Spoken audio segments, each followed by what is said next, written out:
Welcome to the Nopalera podcast, a place where I share the journey of building my company from the ground up, as well as the stories of others in our community. I am your host, Sandra Velasquez, founder of Nopalera, a culture-forward brand that celebrates and elevates culture. Aside from making great products, we are cultural storytellers with a mission to inspire our community to stand in their worth. In this podcast, you will hear a mix of solo and guest episodes around the entrepreneurial realities of building a company. I launched Nopalera from my Brooklyn apartment with no outside funding while working 3 jobs, raising my child in the middle of the pandemic at the age of 44. Thank you for joining me on this journey. I hope it inspires you to live boldly. Storytelling is a fundamental part of the human experience that goes back to ancient times. From the earliest cave paintings to the latest Hollywood movies, stories have the power to captivate, inspire, and motivate us. When it comes to building a brand or any type of entity, honestly, storytelling is a critical tool for creating a strong emotional connection with customers. A well-crafted brand story helps communicate a company's values, beliefs, mission, and it makes it easier for your customers to understand what the brand stands for and why they should care. Ironically, many brands skip this step in their brand design, and unsurprisingly, most brands don't make it past the first year. When I was building Nopalera, I worked on the messaging alongside the branding. I wrote it out like I was writing a new religion. Today's guest is Beth Carr. For the last 18 years, she has been building brand systems at well-known companies such as Nestlè, LA Fitness, and various biotechs and Bay Area startups. Applying her design, messaging strategies, and marketing experience, she's helped her clients engage their customers and grow millions in revenue, investments, and VC backing.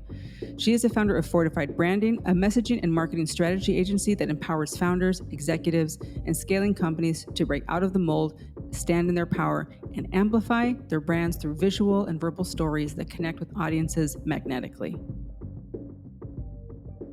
Hi, Beth. Welcome to the Nopalera podcast.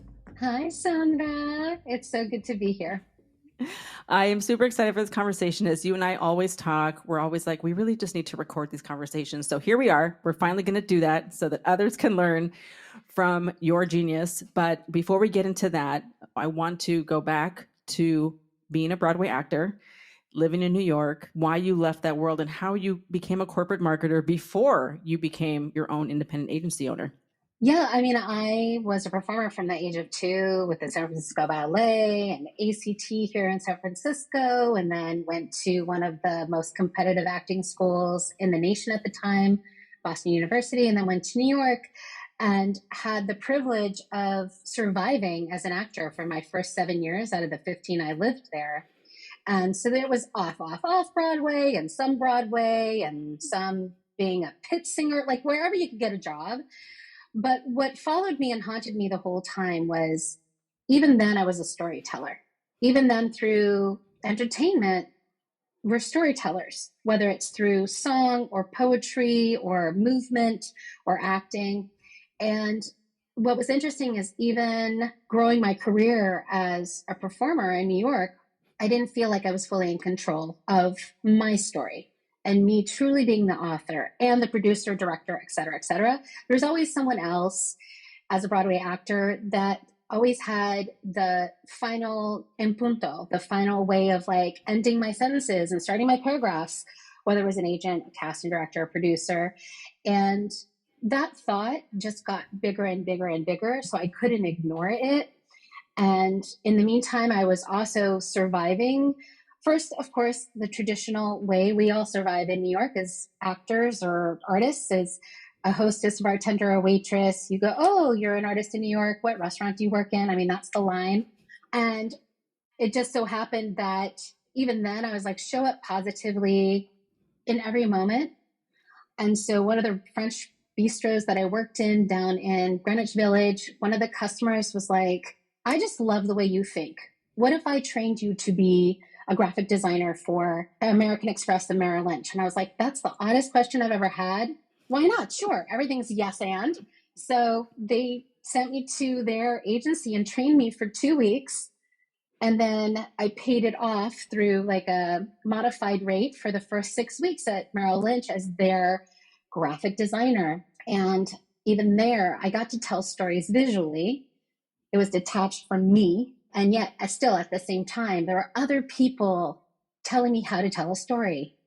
And that cracked open my corporate career, where even then, working my way up into C-suite, I normally was the only female or the only minority female, the only Latina, the only.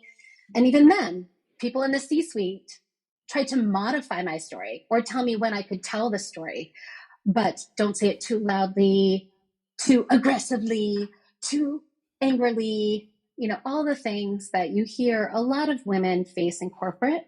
And so, again, haunted by how do I get to tell not only my story, but how do I lift up many more people's stories instead of the one place I'm working for, whether it was the show or the job or the company. And so the universe just poured open in ways that I didn't understand, that really felt quite horrible at the time, from Broadway, having shows shuttered, being fired from almost opening in Broadway, to being in corporate, and every 18 months the higher up was up in the ranks let go, because marketing, even in corporate, was normally the first thing on the chopping block when they were trying to save money. And so in 2019, after this long zigzag of a career and being laid off abruptly right before Thanksgiving after raising millions of dollars for this Bay Area startup, I was like, now is time for me to have the courage to step through the fear, put a shingle out, open up my strategic brand messaging and marketing agency, Fortified Branding, and serve many in helping them elevate their stories, because I already have this capacity of storytelling throughout my whole entire life. Yes. And I want to go back to when you were a Broadway actor, could you have ever imagined that you would own your own marketing agency? Did you kind of know you one day would? Did you have no idea? Is this like total surprise that this is how it ended up? Because for me, like, my career is a total surprise, right? Like, this was never on my roadmap, right? I thought I was going to be a performer as well forever. Yes. No, never, never, ever. I thought I was going to be the household name of like the funny best friend, right? I typecast myself. I was like, I'm the funny best friend in the TV show and the movie. I'm the new Broadway singer who can belt the poop out of this song and, reach the top balcony. And I thought I would have a Broadway career my whole entire life. But I learned, one of the gifts I think being a performer teaches you is, if in your creative mindset, you also have the capacity to see doors that don't yet exist, or at least a window that you can crack open and crawl through. And what I saw was, oh, if I say more to yes and, then more doors are going to open, instead of me thinking that somehow I'm a failure for not staying on the one road. And I also think it's a little fallacy. A lot of times, especially as performers in the theater, the adage is like, oh, you didn't stick long enough with it, or whatever it was, right? But I believe that true creativity and performance even comes in those moments where the door opens that wasn't there. Yes. And also, can we talk about how valuable rejection is? What it teaches you? It sucks in the moment, right? It sucks in the moment where you don't get the part, you don't get the gig, you don't whatever, right? You get passed over, or they pick someone else, not this year, try again next year. But that muscle, like, that is something that not everyone has, because I was a performer too, right? This is what we share in common. And now looking back, I'm like, oh, this is so valuable that I have this really strong rejection muscle, like resilience muscle, right? That I've built. And you have it too, because that is what also helps you to keep going. You're like, okay, what's next? Nothing ends just because the show ends or you don't get picked. You do keep going and you find other ways to do what you're trying to do. So do you find value? I mean, now looking back, right? Because I think it sucks in the moment, but looking back, do you see the value of rejection? Oh, absolutely. I mean, look, I'm not going to lie. There's still moments where I will take it super personally when I am rejected, right? I have a mini pity party for about an hour, maybe even a day, depending on how big the rejection was or how much I wanted it. But I always know that that's been happening for me. And part of that rejection has also allowed me to get over it faster, or to move on, or to dig in. There are times where it's like, oh, yeah, you think I can't? Watch me, right? So it really depends on the situation, but it has definitely made my emotional skin thicker when rejection comes along. And then the recovery time the window gets shorter and shorter. And then my goal and my why, telling other people's stories strategically to help them grow and amplify their voice, it becomes even clearer, right? That why becomes like this resounding kind of echo back to a rejection. Yes. Let's talk about storytelling. You are a master storyteller. Your tongue is made of knives. You are just so quick. I'm just always in awe of the things that come out of your mouth with ease. And clearly it's your gift. And I'm so glad that you're using this gift finally to, as you say, tell the stories of others and your own story, right? No one is holding you back. You are the boss now. So for people out there who are, because you work with different types of entrepreneurs, like you're telling so many different types of stories, right? You're now working with political campaigns, you're working with brands, you're working with service providers, and the importance of storytelling, like the importance of owning your words. When does that begin in the process? Like, okay, do I make the logo first? Do I get the words first? Do they happen at the same time? Like, tell me about that. I love this because design and words are body and shadow. You can't really separate them. Everything has started with a word. Words create worlds, they create wars, they create peace. And then if you are starting your brand and you're building out the visual story of it, how do you describe to the designer without words? It's very, very difficult. So if you're starting out in building your brand, it's really important to have ideas of visual stories that move you, whether it's packaging or colors or a mural or graffiti or whatever it is, what inspires you. But then what are the words that you can match as adjectives to already start to spark growing what you're about to reap later? And we probably hear storytelling a lot, more and more and more in marketing for brands, even for politicians, as you pointed out. Stories are important because they transport people to a future vision, a future state. Stories invite people in where they realize the brand, the politician, the service provider in front of them is going to help them thrive and survive. And where brands will make a mistake is they might get caught up in, oh, this packaging and the colors need to be so sexy. And you know what? Absolutely they do. But if you don't have the words to magnetize people to pick up the box on the shelf or to be driven to your website and understand what you want them to do, you're going to lose out on a bigger opportunity to reach more people. A lot of design companies, when you go to a design company, they'll focus on the beauty of it, the sexiness of it, the persuasive visual story. But some of those websites, it's about them, right? It makes the brand about them. So they'll say things like, we are the best laundry detergent ever, right? Instead of, how do you invite the user of your laundry detergent in a way that invites them into solving a problem or what success feels like?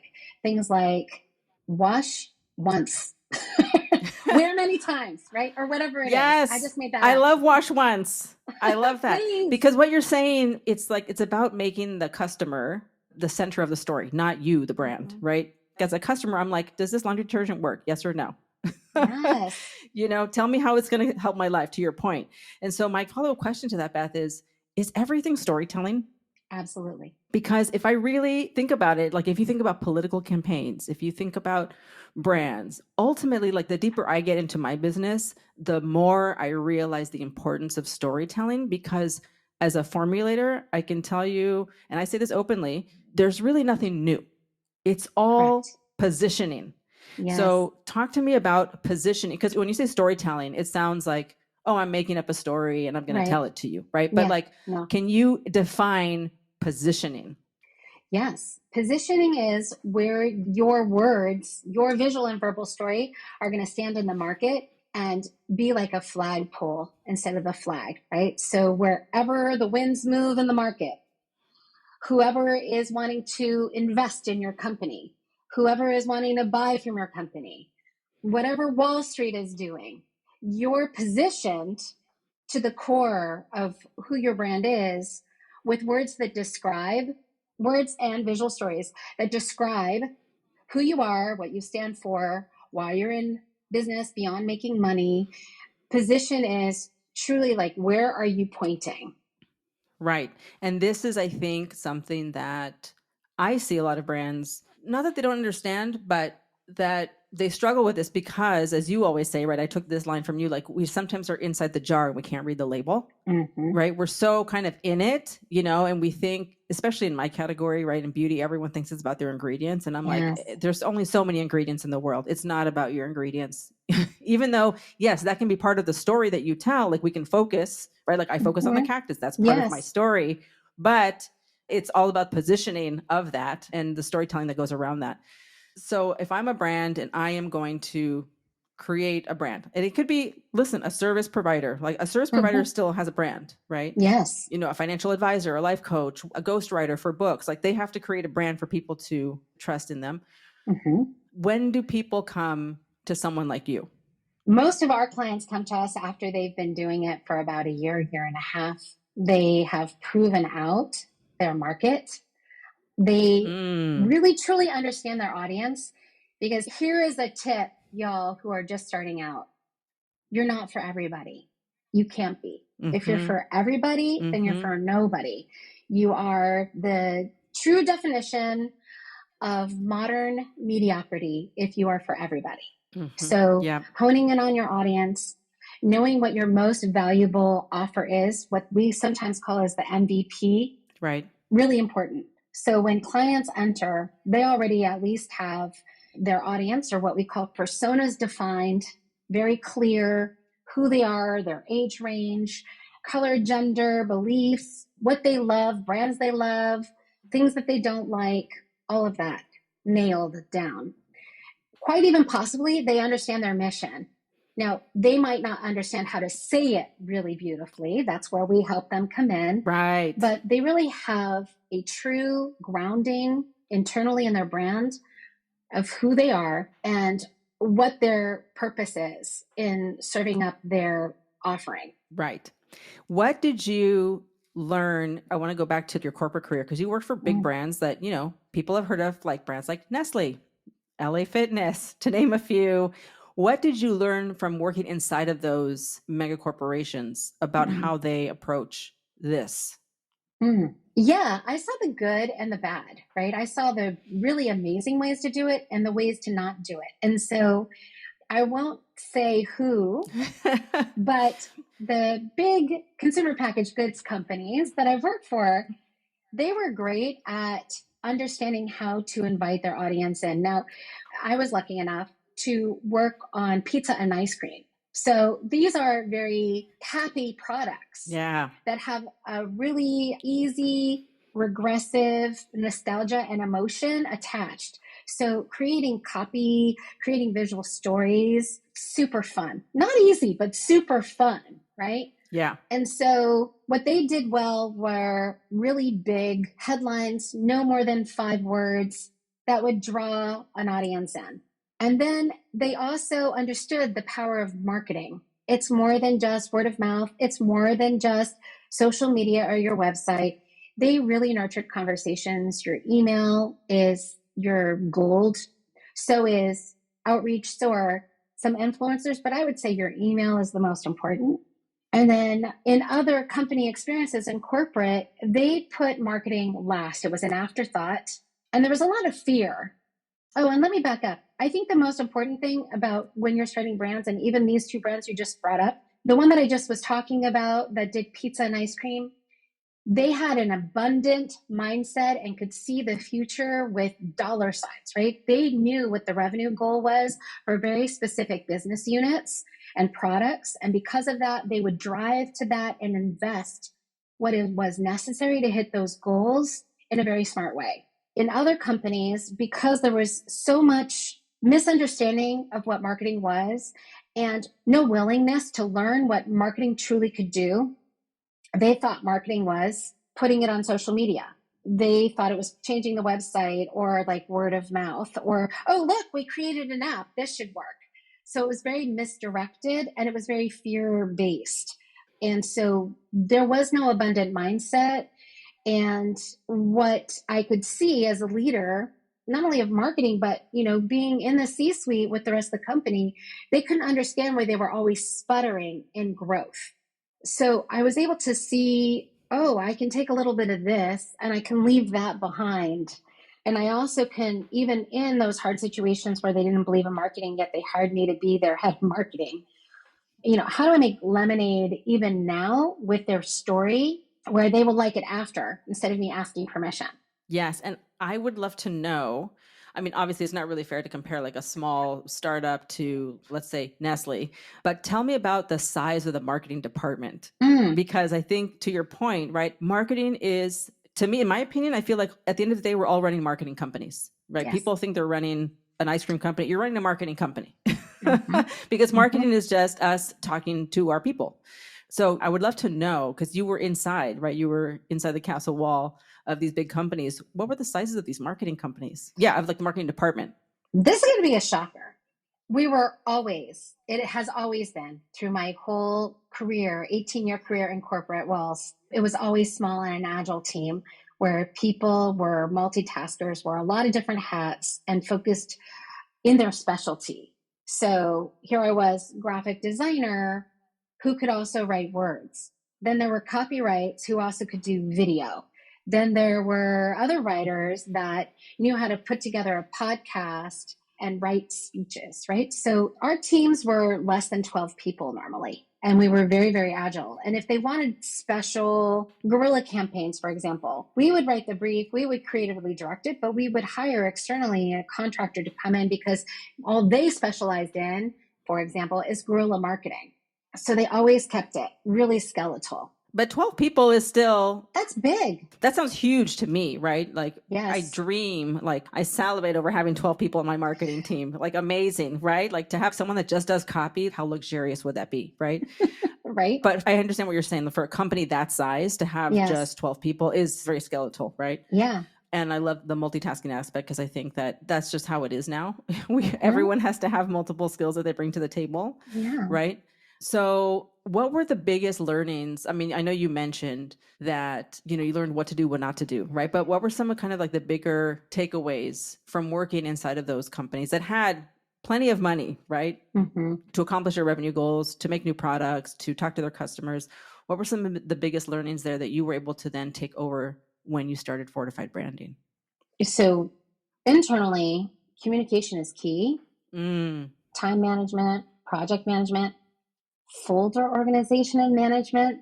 Even when you're a small company and maybe let's just say you have 2 to 3 people who work for you full-time or contract with you, even setting up like, how do you want to name your files, right? What is the system so that you can easily find it and know what that asset is? Because the faster you go, the bigger you scale, that is key. So these things I learned internally. Collaboration, curiosity, huge. I also learned from really great leaders and really not so great leaders, right?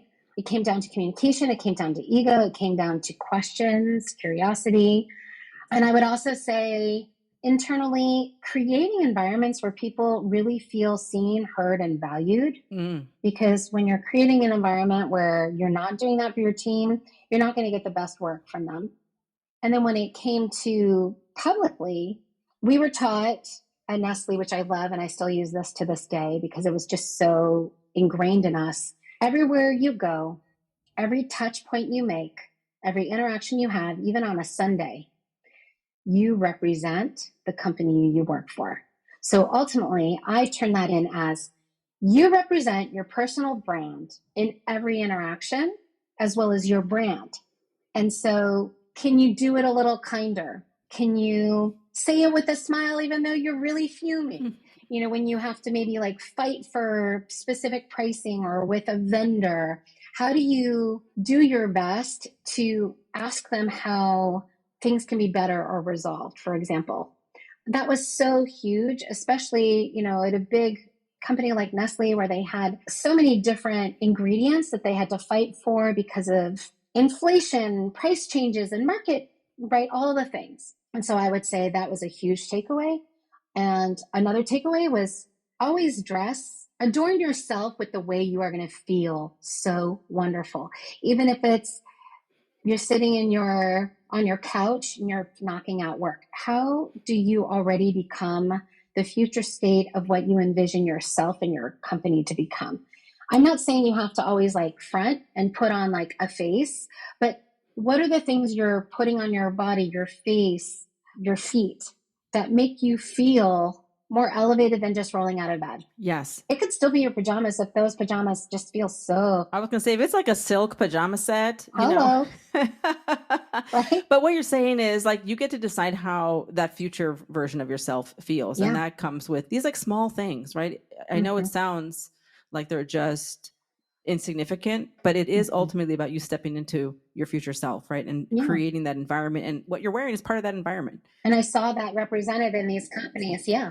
I love the point that you made about you're representing the company all the time, because I've heard that from other friends who have worked for large companies as well. And I think it's so important because I also have to remind myself of this now. Like wherever I go, the world is small. So you need to act right, because you never know where you're going to run into someone again or in what capacity. Yeah, the world is small, but no, it is important. And I love that you made that point, because I think it really means that you embody the brand all the time, right? And its values. So I'd love to hear like about Fortified Branding and what the values, when you created this company, what were like the pillars? What were the core values that you decided upon as the foundation? Here, I'll put a little asterisk that as we continue to grow, we get to also add more or shift our values to meet where you continue to grow to. Yeah. One of our biggest values, though, is being a solutionist. Something else that I learned in corporate. And so instead of just stating a problem or that you can't, what are 2 to 3 other solutions that you can come up with for you, for your team, for your brand that will help address the problem and no longer keep you stuck in the problem, right? What is the solution? So I always say, one of our biggest values is we are solutionists. Another value we have is clarity. It's everything we do. It's the way we tell stories. It's the way we communicate. I always say to be clear is to be kind. And that's in every interaction, from our clients to our vendors to our team. Of course, uplifting and amplifying other Latina, BIPOC, queer voices is super important at a time where, because of the political scene, there are politicians out there trying to erase specific people's voices or to repress them or shove back history to a time where people were muted. And so that's also one of our values, is like, how do you continue to amplify loudly, proudly? How do you help our clients be heard over the herd, break out of mediocrity, no longer fold themselves into these little boxes that were set out by dominant culture to fit ourselves into? So I would say those are the top 3 values that we hold. And we even screen clients that come in with that, right? Do you embody those values, or at least meet those values with values that are similar? Because we also found, when we first started, there was like a desperation, like, oh, any client is a good client. But we learned very quickly, no, not every client is a good client. Whether they're not solutionists, they whine a lot, or even if they don't value intersectional talent and people. I know with every client, we will help them make hundreds of thousands, maybe even millions of dollars.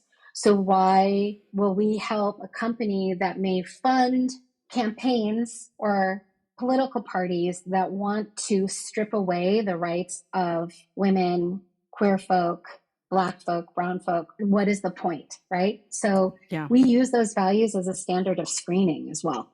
I love that. And I think that that's also one of the beautiful things about owning your own agency, is you get to say yes, no. Yes. Right? Because not all clients are good. And I think that that's a great point, because when you're working for corporate, like, you don't really get to decide what the decisions, if there's morals, what the code of conduct is there, what the moral compass is, right? And so having that at your core, I think, is so important and beautiful. I'd love to ask you just some rapid fire questions, Beth, because I know this is your specialty. Quick answers. We'll see.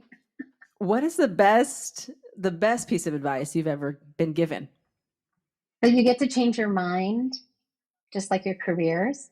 And the most accomplished people I know have switched their careers 3 to 5 times. And so allow yourself to imagine where you can take yourself, where you can create a company. It's scary, but yeah, to know that you can change your mind is the most freeing thought ever. I agree. I co-sign this statement. I also wish I would have learned that earlier in my life, actually, because for some reason, I don't know where we learned this thing that somehow if we decide something, we have to stay there.